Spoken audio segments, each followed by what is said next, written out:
Muchas veces sabemos qué, pero pocas por qué. Por ejemplo, sabemos que los ángulos interiores de un triángulo suman 180 grados, pero ¿sabría demostrarlo? O que un computador en estricto sentido no es inteligente, pero ¿por qué no? Estas son preguntas cuya respuesta satisfactoria apela a una argumentación racional. Y claro, en el esfuerzo por ensayar una respuesta nos podemos equivocar.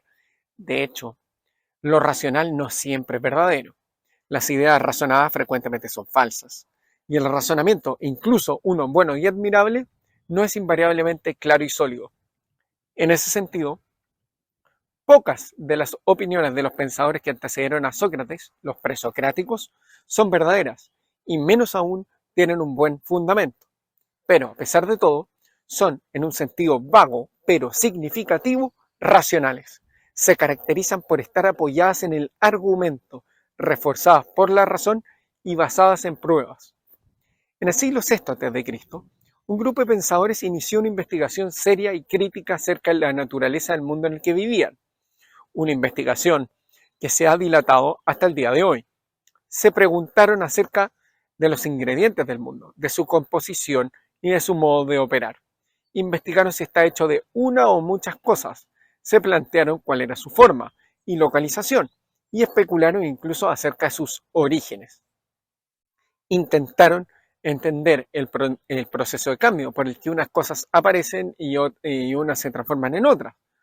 Consideraron fenómenos extraordinarios, tales como terremotos y eclipses, y buscaron explicaciones generales o universales aplicables no solo a un terremoto o eclipse en particular, sino a los terremotos y eclipses en general. Intentaron responder preguntas del tipo: ¿por qué no se mueve la Tierra?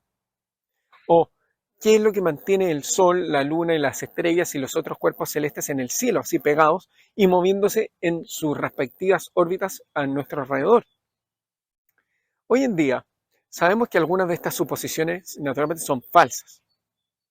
La Tierra no está quieta y la Luna es el único cuerpo celeste que gira alrededor de nosotros, pero el punto es que hemos llegado a entender nuestro lugar en el universo solo tras miles de años de investigación astronómica. Y quienes están en el inicio de esta tradición científica son los milesios, ¿no? Los milesios no solo estudiaron astronomía, también ensayaron grandes y audaces teorías, pero, lo distintivo de los milesios fue que estas ideas no fueron presentadas como declaraciones ex cátedra, esto es, tesis infalibles para que los creyeran los fieles y las desentendieran los impíos, sino como conclusiones de unos argumentos. Esto es, como proposiciones razonadas para que unos hombres razonables las estudiaran y discutieran. ¿Qué fue lo que hicieron de original entonces? Que subordinaron las afirmaciones gratuitas, la suma de los ángulos interiores de un triángulo suma 180 grados, al argumento, a la demostración, al porqué. Las explicaciones son exclusivamente naturalistas las que nos entregaron. Los eclipses no van a reflejar el capricho personal y arbitrario de los dioses, sino simplemente la naturaleza de las cosas. En resumen, el mundo de los milesios va a ser uno ordenado, predecible, en el que las cosas se van a comportar de acuerdo con sus naturalezas. El término griego para denominar este mundo ordenado va a ser cosmos, del que nosotros derivamos nuestra palabra cosmología. El mundo caprichoso, la intervención divina, iba a ser desplazado por uno que iba a dar lugar a un mundo ordenado y regular. El cosmos iba a sustituir al caos y también iba a emerger la distinción entre natural y sobrenatural. Y había un amplio acuerdo en que las causas, si tenían que ser tratadas científicamente, debían ser buscadas en la naturaleza de las cosas. A estos investigadores que introdujeron estos nuevos modos de pensamiento fueron llamados por Aristóteles físicoi o fisiologoi, por su interés en la física o naturaleza. Quien se cuenta primero entre estos físicos es Tales de Mileto, considerado normalmente como el primer filósofo. Todos los antecedentes que tenemos de Tales se basan en testimonios de pensadores posteriores. Sabemos que nació en el siglo VI a.C. en la ciudad de Mileto, en Jonia, una colonia griega en la costa occidental de la actual Turquía, Y existen diferentes y diversas anécdotas en torno a su figura. Quizá la más conocida, porque describe lo que habría sido su personalidad, es la que nos ofrece Platón, que nos dice que Tales un día está tan absorto mirando las estrellas que no vio lo que tenía al frente y se terminó cayendo a un pozo. Y todos se reían de él. Ahora, tal vez la historia más conocida es la que nos entrega Heródoto, que nos dice que Tales predijo un eclipse, y este eclipse habría interrumpido una batalla entre libios y persas, ¿no? En fin. Eh, Ahora, de hecho, el mismo Heródoto nos presenta a Tales como asesor de ingeniería del ejército libio, esto es, como un hombre de Estado, defensor de la Federación Panjónica frente a los persas. Esta historia o este perfil no coincide tanto con el que nos relata Aristóteles, que nos dice que a Tales, sus amigos, ¿no?, lo injuriaban por su pobreza y por la inutilidad de la filosofía, y que este Tales supo, gracias a la astronomía, que habría una gran cosecha de aceitunas. Así, cuando aún era invierno, consiguió algo de dinero y lo invirtió en las prensas de aceite de Mileto y Quíos. Y como no había competidores, las compró bastante baratas. Y cuando llegó el momento oportuno, ¿qué pasó? Muchos las querían a la vez. Así que las vendió como quiso y sacó mucho dinero. Y así demostró, dice Aristóteles, que los filósofos se pueden enriquecer fácilmente si quieren, pero no es eso lo que les interesa. Toma. Quizá esta es la mejor publicidad para la admisión a la carrera de filosofía. De hecho, puedes usar esta historia para tranquilizar a tus padres cuando les digas que quieres estudiar filosofía y así, no sé, no se preocupen de que te vaya a morir de hambre. Ya, basta con esto con los antecedentes biográficos. Ahora veamos qué aportó a la historia del pensamiento occidental Tales de Mileto. Bueno, Tales es conocido por haber formulado dos hipótesis cosmológicas que, cuando te las enuncie, te van a sonar en principio un poco disparatadas, pero que espero poder mostrarte que la primera revela una aguda visión filosófica de Tales y la segunda, el inicio de la ciencia occidental. Estas hipótesis son: la primera es que el imán tiene alma y la segunda es que todo es agua. También es conocido por haber demostrado supuestamente un famoso teorema y algo hablaremos finalmente de eso. Bueno, pero vamos por partes. ¿Por qué Tales piensa que el imán tiene alma? El término griego alma es psique, y esta es una propiedad que tienen los seres vivos del que carecen los inertes. Cuando algo está vivo, está en psijos. Ya, pero ¿cómo se distingue a un ser vivo de un inerte? ¿En qué consiste la propiedad que se quiere identificar con el término psique? ¿Qué es estar vivo? Siglos después, Aristóteles va a decir que lo característico de los seres vivos es el automovimiento, esto es, realizar operaciones por y desde sí mismos. O sea, los seres vivos se mueven, los inertes únicamente son movidos. ¿Por qué no tiene siquiera un basurero? Bueno, porque no se mueve, no realiza operaciones por y desde sí mismo y para él. No es que dicen, me cansé que me basureen, me voy, ¿no? En fin, Tales dedujo, el argumento con el que Tales dedujo que los imanes tienen psique es el siguiente: todo lo que tiene motor tiene psique. Segunda, los imanes tienen motor. Conclusión, los imanes tienen psique, están vivos. ¿Qué pudo haber respondido Aristóteles? Bueno, ya, que el imán no da inicio al menos al movimiento como lo hacen los seres verdaderamente animados, los seres vivos. ¿Por qué no? Porque el movimiento animado está necesariamente provocado por el deseo u orexis de lo que se mueve. O sea, la vaca desea la hierba y se mueve hacia ella. Y el punto es que los imanes no parecen tener deseos. Por lo tanto, los imanes pueden moverse, claro, pero no de la misma forma que los seres vivos. ¿Qué podría replicar Tales?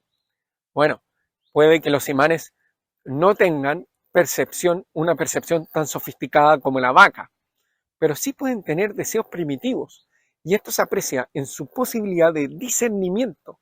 Son capaces de discriminar De hecho, la experiencia nos manifiesta que los imanes tienen una pasión por los cuchillos y una indiferencia por las sandías. Con esto no quiero convencer a nadie. Lo que quiero mostrar es que el argumento de Tales no es una aberración inocente ni un sofisma pueril, sino que plantea problemas de naturaleza claramente filosófica. O sea, quiero llamar la atención en lo siguiente, fíjense. El imán de Tales es un problema equivalente al de los autómatas en el siglo XXI. Sabemos que los computadores, de hecho, les falta algo que sí tienen los conejos para estar vivos. Pero si intentamos justificar esas sospechas, enseguida nos vamos a perder en interminables discusiones de filosofía de la mente. Ya. ¿Y cómo deduce la 2 de que todo es agua? En su relato de las búsquedas de sus predecesores, de las causas y principios del mundo natural y de los fenómenos naturales, Aristóteles menciona a algunas personas, antes de Tales, que le habrían dado gran importancia al agua, pero finalmente le termina por dar el crédito a Tales por declarar que el agua es la primera causa. Va a decir Aristóteles. Tales dice que el principio material es el agua, y por esta razón afirma que el mundo está sobre el agua. Si nos fijamos, Aristóteles está haciendo dos afirmaciones. Está diciendo que la A sería que el agua es el principio material de todas las cosas, y la B, que la tierra está sobre el agua. Comencemos por la B. Con esta tesis, Tales habría intentado resolver un problema constante en la ciencia griega, que Aristóteles explica en su obra Acerca del cielo. Este misterio es producto de la conjunción de dos verdades aparentemente obvias. La primera es que la Tierra está claramente detenida, está quieta. Y la segunda es que la Tierra está claramente en el espacio. El punto es que la conjunción de ambas resulta paradójica, porque ¿cómo es que la Tierra no se mueve? Frente a esto, Tales dio la primera respuesta no mitológica a este problema. Respondió negando que la Tierra estuviera en medio del espacio. Para esto elaboró una conjetura. Esto es una analogía con un tronco que flota. Digamos que dice algo así, más o menos tal. Así como el tronco flota sobre el agua, de un modo similar, la Tierra debería flotar sobre algo, digamos, agua. Naturalmente que la respuesta de Tales es pésima. De hecho, Aristóteles le responde sin rodeo. Ya, la Tierra está sobre el agua. ¿Y el agua sobre qué? Tal, estáis desplazando el problema. Pero el punto es que la afirmación de Tales sí tiene gérmenes de genialidad. ¿Por qué, te preguntarás? Bueno, porque fue a partir de Tales que se hizo frecuente esta utilización de analogías para el desarrollo o la producción de tesis científicas. ¿Qué es una analogía, una conjetura? Es decir, algo así. Así como esto es así, esto otro debería ser más o menos así. Esto es una típica estrategia de descubrimiento científico que nos llega al día de hoy.